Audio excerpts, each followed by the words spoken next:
So now Vodafone idea limited आप देखिए जिस तरीके से टेलीकॉम सेक्टर है यहाँ पर जो है चल पड़ा है रिलायंस के ऊपर। यहाँ पर बाई कॉल आ चुकी है यहाँ पर टेलको को लेकर। तो यहाँ पर टेलीकॉम में बूम हमें देखने को मिल रही है एंड ऐसे में आइडिया का स्टॉक काफी नीचे देखने को मिल रहा है।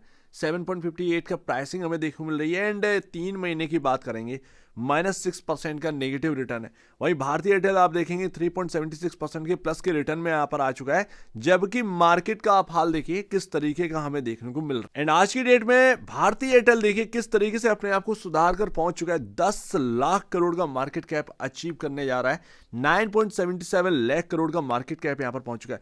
वहीं अगर आप देखेंगे 53,000 करोड़ के आसपास का मार्केट कैप वोडाफोन आइडिया का देखने को मिलता है, जो कि काफी ज्यादा है प्राइसिंग के हिसाब से। आप सोच रहे हो कि प्राइस तो ₹7.5, मार्केट कैप इतना ज्यादा क्यों? नंबर ऑफ शेयर्स जिस तरीके से जो फंड जुटाने के लिए जारी करे गए थे उसकी वजह से आज की डेट में छोटे से प्राइस पर इतना बड़ा मार्केट कैप देखने को मिलता है एंड यही सबसे नेगेटिव पॉइंट भी यहाँ पर देखने को मिलता है। सबसे ज्यादा इक्विटी वोडाफोन आइडिया में आज की डेट में देखने को मिल रही है एंड हम डिटेल में बात करते हैं कि क्या वोडाफोन आइडिया में कुछ पैसे वैसे बनने हैं या नहीं, या फिर एक रिस्की बैट है वोडाफोन आइडिया।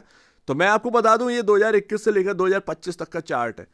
इस चार्ट में आप देखिएगा पैसा बना ही नहीं है, नो मनी वाला यहाँ पर जो है ना काम काज।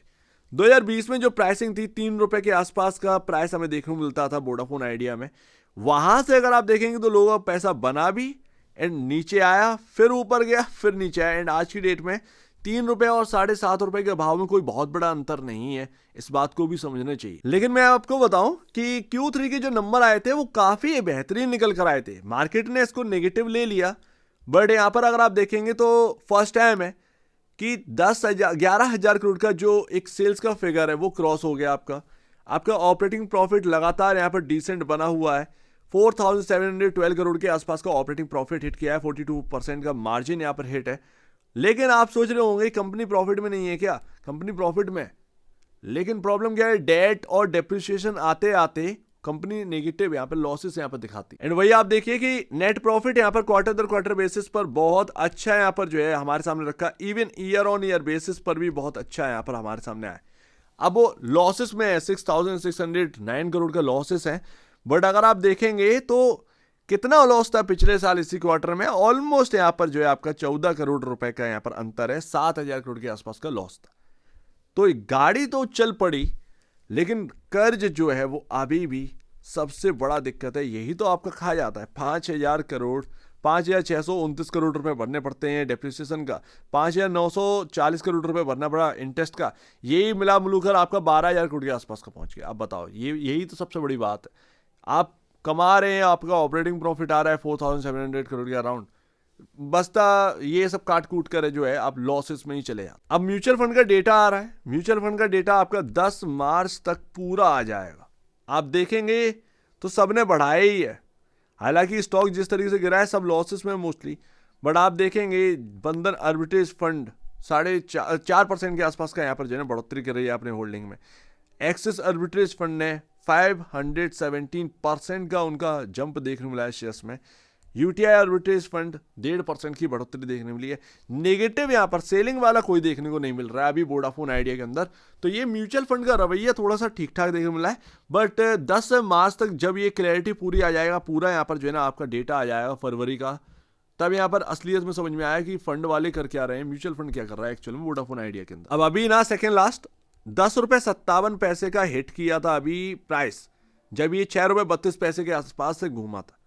आपको याद हो मैं कवर करता था, मैंने आपको एक इंपॉर्टेंट जगह बताई थी 2023 के हिसाब से। 2021-2022 के मिड में आप देखेंगे तो वही एक इंपॉर्टेंट लेवल है। मैं यहाँ पर ये समझ सकता हूँ कि अभी यहाँ पर जो है आपके सामने जो इंपॉर्टेंट जगह बनती है, साफ साफ यहाँ पर समझ में आता है, वो बनती है ₹6.32, ₹6.30 के अराउंड। ये काफी इंपॉर्टेंट रहने वाला है। तो अभी तो एक तो यहाँ पर इन्वर्टेड डब्ल्यू पैटर्न भी बना है।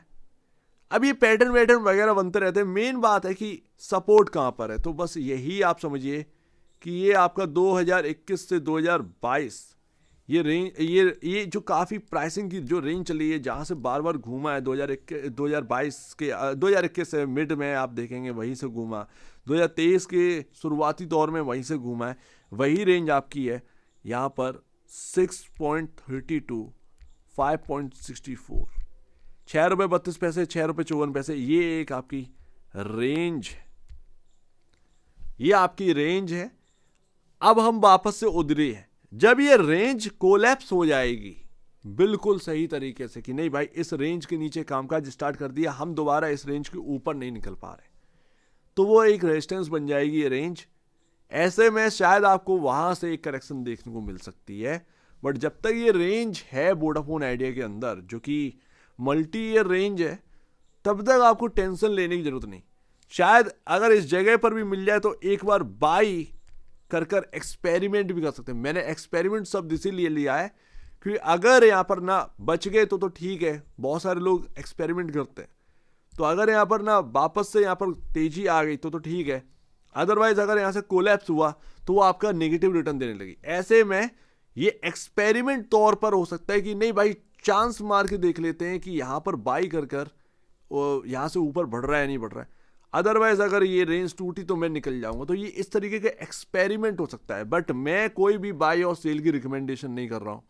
आपको जो भी करना है वो अपने फाइनेंशियल एडवाइजर से पूछ कर करिएगा, बट मैं बताता हूँ कि मार्केट के अंदर रिटेलर जो स्मार्ट रिटेल होते हैं वो एक्सपेरिमेंट करते जरूर हैं, तो इसीलिए मैंने आपके सामने ये बात रखी है, बाकी कोई भी बाय और सेल की सलाह नहीं। एंड लास्ट, मूविंग एवरेज क्या कह रहे हैं भाई? मूविंग एवरेज आपका कह रहा है कि ये जो 50 डे है वो 8 रुपये 70 पैसे 8 रुपये 60 पैसे के अराउंड है, वो आपका क्रॉस होना इंपॉर्टेंट है। वहीं अगर आप देखेंगे 8 रुपये लमसम 20 पैसे के अराउंड आपका यहाँ पर जो है जो ये बेगनी लाइन निकल रही है, ये आपका 100 डे में 2 मूविंग एवरेज के आप नीचे चल रहे हैं। एंड 8 रुपये पर आपने अच्छा खासा एक गए थे, वहाँ से कोलैप्स कर गए 2 दिन। सो लेट्स सी, देखते हैं यहाँ पर क्या रहता है, बट मैंने यहाँ पर जो रेंज आपको दिखाई वो चार्ट पर विजिबल है, 6 रुपये 32 पैसे और 5 रुपये 64 पैसे का यहाँ पर जो है ना इस रेंज का आप देखिएगा, ये रेंज काफ़ी इंपॉर्टेंट रहेगी वोडाफोन आइडिया में। जो भी करना हो वो बड़ा सोच समझ के करिएगा, अपने फाइनेंशियल एडवाइजर से पूछ के करिएगा। ये रेंज बताने का काम था तो मैंने आपको रेंज आपके सामने रखी है जो टेक्निकल बेसिस पर समझ में आ रहे हैं। फंडामेंटल बेसिस पर वोडाफोन आइडिया में समझने के लिए कुछ है ही नहीं, कर्ज उतने का उतना ही बना हुआ है, कोई भी यहाँ पर एक रेजोल्यूशन नहीं निकल कर आया है कि जिससे कर्ज यहाँ पर जो है ना भारी भरकम तरीके से कम किया जा सके या फिर अपनी बढ़ोतरी करी जा सके। जब तक बिजनेस में बढ़ोतरी नहीं होगी तब तक यहाँ पर जो है ना उस कर्ज को कम कैसे करेंगे ये समझ से बाहर है। तो अभी भी जो एक क्वेश्चन मार्क है ना कि क्या वोडाफोन आइडिया को खरीद लेना चाहिए, टोटली रिस्की बैट है, और ये बैट है आपका, ठीक है ना, ये बैट है। स्टॉक मार्केट मैथमेटिकली है, बट कुछ चीज़ें एक काफ़ी रिस्की बैट होती, तो वोडाफोन आइडिया आज की डेट में एक रिस्की बैट है। चल गया तो ठीक है, नहीं चला तो भाई वो एक रिस्की बैट है, वो आपका पैसा आप जानते ही हैं कि भाई मेरा रिस्क में पड़ा हुआ है, उसमें कुछ भी हो सकता है, नुकसान और प्लस में जो भी है वो जा सकता है। तो वो उस हिसाब से आप जो है आपका माइंडसेट होना चाहिए, तैयारी आपकी होनी चाहिए। सो उम्मीद है काफ़ी कुछ आपको समझ में आ रहा होगा।